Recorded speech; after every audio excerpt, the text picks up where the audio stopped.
অভিযান্ত্ৰিক মহাবিদ্যালয়ৰ পৰা আপুনি এভাৰ সিংহ বিদ্যালয়লৈকে কেনেকৈ সফল হ'ল?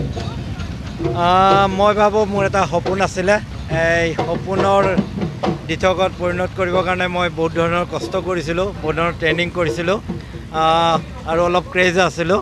মই ভাবোঁ সেইকেইটাই মোক সহায় কৰিছে এই যোৰহাট অভিযান্ত্ৰিক মহাবিদ্যালয়ৰ পৰাই এভাৰেষ্টলৈ যাবলৈ।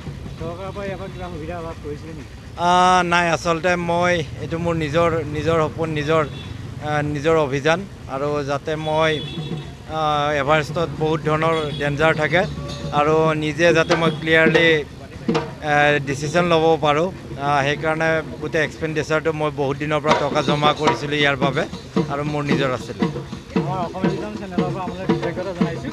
হয়, আপোনাৰ উন্নতি হওক, হয়, তাই কামনা কৰিছোঁ।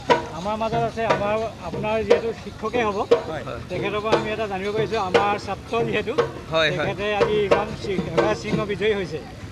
সঁচাকৈ আমি গোটেই যোৰহাট অভিযান্ত্ৰিক মহাবিদ্যালয়ৰ সমূহ শিক্ষক, সমূহ ছাত্ৰ কৰ্মচাৰী সকলোৱে আমি গৌৰৱান্বিত হৈছোঁ।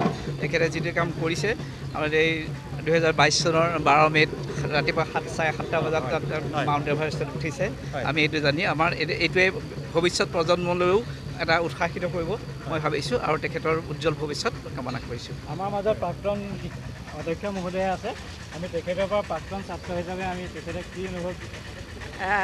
আচলতে ক'বলৈ গ'লে হেদায়ত গোটেই যোৰহাট অভিযান্ত্ৰিক মহাবিদ্যালয়ে নহয়, আমাৰ ৰাজ্যৰ আৰু ৰাষ্ট্ৰৰ এজন গৌৰৱ আৰু এইটো আমাৰ যোৰহাট অভিযান্ত্ৰিক মহাবিদ্যালয়ৰ ভৱিষ্যত প্ৰজন্মৰ কাৰণে এটা উৎসাহজনক